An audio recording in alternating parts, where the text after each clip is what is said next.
Hi everyone, welcome again to my channel, Wellness by JF Podcast. I am super excited to be able to have another episode where we get to interact and engage and hear what are your thoughts and views on our everyday life.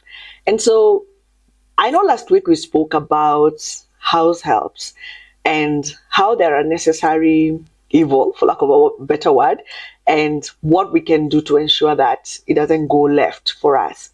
And so I promised you that this week I am coming with a story time of how a house help I once hired was doing witchcraft in my home without my knowledge.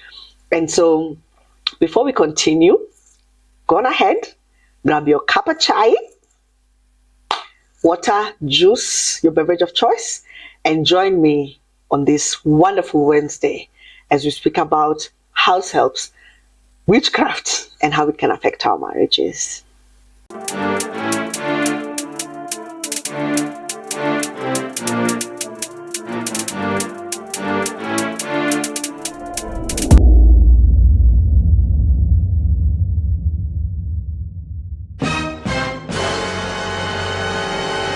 Last week, we already said that by virtue of the way life is, by virtue of what we want to achieve, we cannot do without house helps. And so we spoke about some people who unfortunately were caught up having affairs, and their marriages suffered the consequences of that, and some of the things that we can do to ensure that our marriages do not end up like that. And so I thought, why not go into another aspect, not just the physical? How about the spiritual? Do you know, or have you ever thought, what would be the consequence if your house help living in your home is practicing witchcraft? Now, this happened to me. It happened to yours truly. And let me tell you, I was not expecting it. I was caught flat-footed, and it almost cost me my life. Story time. We had this house help who was perfect, for lack of a better word, in every sense of the word. She knew how to clean. She knew how to take care of the kids. In fact, she used to know my schedule as well as my husband and the children's schedule, such that even if you were unwell or if you were not able to, be as active as you normally are, life is able to continue as if you were there. And this, by the way, I know all married women or all wives know, this gives you like a sense of it's a relief, because you're able to now focus on school or work or your business, as you have someone who's taking care of the house and taking care of the kids. And so that was my case. I was extremely comfortable. In fact, I stayed with this lady for such a long time. I stayed with her for years. Wait, before you continue watching, kindly ensure you like, you share, and subscribe. It helps to support our channel and it helps to grow. Our stats show that around 70% of you guys have not subscribed. So do us a favor and click the subscribe button. Now, continue watching. And so there's just something that started happening towards the last year that I stayed with her. And this is the first lesson I'm giving, even before I get into the real story. See, when your instincts let you know that something is not right, please do not ignore your instincts. I just started feeling off about this lady. I started feeling some form of fear. I started feeling some attitude. And me, I attributed it to maybe attitude, or maybe to Mezoyana. Maybe she's so familiar, and that's why this is happening. I would give her instructions. She would not adhere to my instructions. And because I'd lived with her for a long time, I knew she was a bit tough-headed. I just let it go. I didn't give it much thought. So anyway, fast forward, we move, we continue, but things are not getting any better. We are butting heads a lot, and things are not working. A lot of stuff is missing, and I'm just like, there's something going on, but I'm not able to place my finger on it. And so I ignored it for some time, but then it reached a point, even my children started telling me that, she's very aggressive towards them. She's not, helpful. And so I started wondering, like, then why am I even keeping this lady? Maybe it's time for her to go. Because I mean, as I know all you married women there know that sometimes when it reaches a point where you realize that she's not listening, she's not respecting you, then you know that, okay, you've reached a familiarity point and you probably have to let her go. So I was in between that. But because I'd stayed for long with this lady, I asked her and I spoke to her numerously, and I would tell her that I have a challenge with your attitude and I have a challenge with some of the things you're doing. And, could it be that, you could change? I don't know. In fact, I remember telling her that I don't know what is off about you this year, but it's like you've changed. In my own opinion, I totally believe that this lady, during the last year of our staying together, I believe that she actually started doing witchcraft. But this is in hindsight, not during that time. So anyway, I would speak to her, nothing would change. I would notice things here and there, nothing would change. Fast forward, on the flip side, there was something that was going on with me that I did not understand. I started feeling very tired. And the tiredness would not come at all times. The tiredness had a specific time, and it would be mostly in the evenings. So I can spend my day okay. But the moment it hits 5 p.m. or 6 p.m. latest, I am all of a sudden very sick. My body is painful. My stomach is really, really painful. And I have to go lie down and cover myself. Like how you feel when malaria is coming on? That's how I used to feel.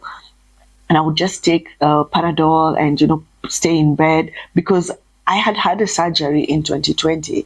And I believe that what I was experiencing was the after effects of surgery, because I had been told by the doctors before that sometimes you might heal on the outside, but on the inside you might still have the wound might still not be very, very healed. So I used to believe that these are after effects of the surgery, because I never used to face these problems. But the tiredness was too much. I cannot explain to you. And by then I used to work from home. And so normally you would, on a regular day, you would wake up, you get dressed, and, at least even though you're working from home, you sit, you're dressed, you had a shower, and you sit and, proceed with your work. But with this, when this thing was going on, there was no, what's the word I can use? I became too tired that sometimes I could not even take a shower in the morning. I would always take a shower in the evening, And so, again, my antennas were very low and I did not know. So let me move to very quickly some of the things that she did and even still when she did those things, I did not know that she was into it. The first thing is one day, my child let me know that she saw something on the food, and I was like, but isn't that just the regular, ingredients, Dania? And she said, no, Mama, it's not. It's something else. I said, okay, fine. When you see it, you let me know. And this time when she saw it, I went and I asked my help, like, what is this? And she very innocently, or not so innocently, told me that this is something, because your children are poor eaters. This is something that I was given by my mother to help them eat. And I asked, and do you put it for us as well? I was so shocked by the thing that I even asked her, do you put it for me? Because I was even trying to lose weight. I don't want to be heavy eating. And she said yes. I said, please don't put anything for the children or my family without my knowledge. And I think she threw it out. She showed me and I asked her to throw it out. And I left it at that. Needless to say, certain things started happening in the home. Nothing that I saw as at then, but I remember at one point, my wedding ring went missing, and it took a whole lot of prayer. It took a whole lot of prayer and a whole lot of pleading with her to just please check around the house and to give it to me. And by God's grace, she did, give it back, or rather, she found it. If you know, you know. So we left it at that. So how did I know that she was into witchcraft? Guys, literally, I had to take a pause. Things just started going haywire.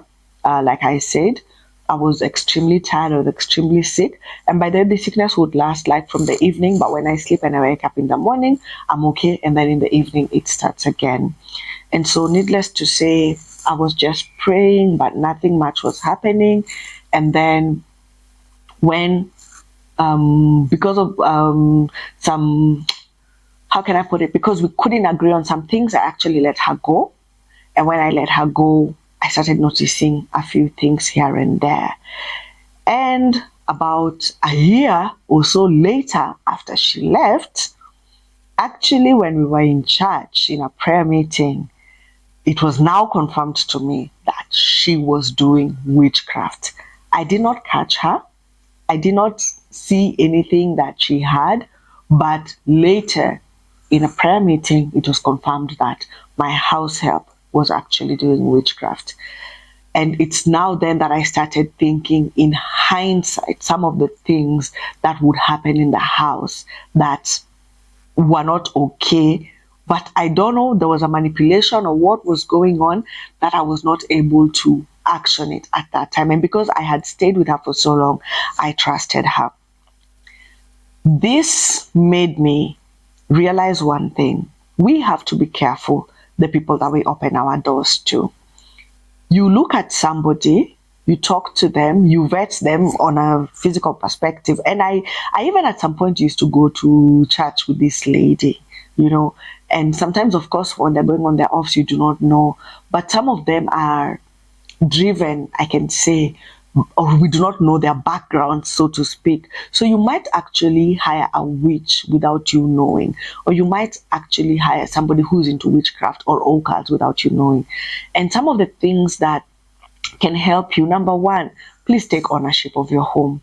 I am here, candidate number one, confessing that at some point, this lady was so good that at some point, I literally took the passenger seat. I would let her go the way she wants in the house. She'd be the one to decide what to eat. You come back from work, you're tired, you find, hey, the kids have taken a shower, the food is cooked, everything is fine, you're happy. Kumbe, this is a green snake in green grass, So please, no matter how good the house help is, no matter how efficient she is, please take ownership of your own home. No, go into your own kitchen yourself and cook food if you can for your children and for your husband. Go and confirm, serve for them on the food. How she got us without us knowing for a long time was that she would put it in the food and we didn't know, right? So you go, cook, be there sometimes, just make random, that's your house, it's not her home, it's your house. So make random checks into the kitchen there and, see how she's cooking, or you yourself cook for your own family. Walk around your own home.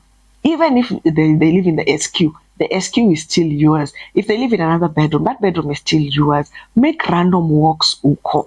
I know I've heard of people who found 2 items tied somewhere in black paper bags and hidden with the clothes. Please, when you find those things, immediately let this person go.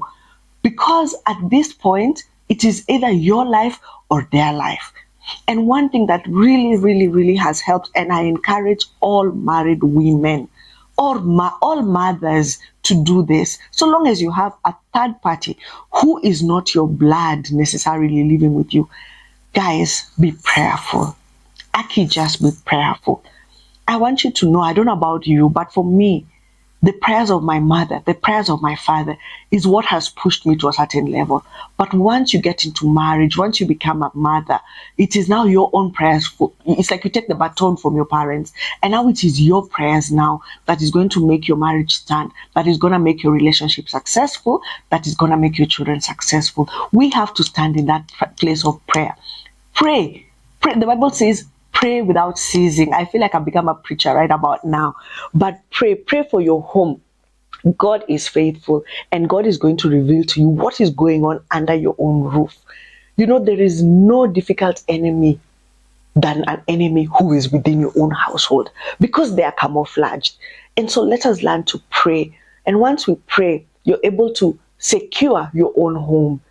Thirdly and lastly, if you discover, like I did, that your house help is into witchcraft, is into CG occult, new age, hizo mambo zote, spiritual CG African nini, guys, let that woman go. Hata kama she is as efficient and as good as an angel, let her go. We cannot have one well in the home producing one dirty water and one clean water. Your house can be dirty, your kitchen can be dirty, but if your children and if your husband and if yourself, you are okay and you are safe, let me tell you, you can always find time to clean that house. But if by virtue of your own selfishness, I would say, because you want to be able to go to work, you want to be able to travel, you want to be able to do business, and so you're not able to take care of a family, you sacrifice your children and bring somebody who is going to harm your children, you're going to pay the price for that. This has been Wellness by JF podcast. I'm your host, JF. I'm waiting to hear. I am literally waiting to hear. Have you had an encounter with a domestic manager who is into witchcraft? Let me know how you managed it. Let me know how you went around it down below in the comments. I am super excited to have you on the show. Let's see you on the next one.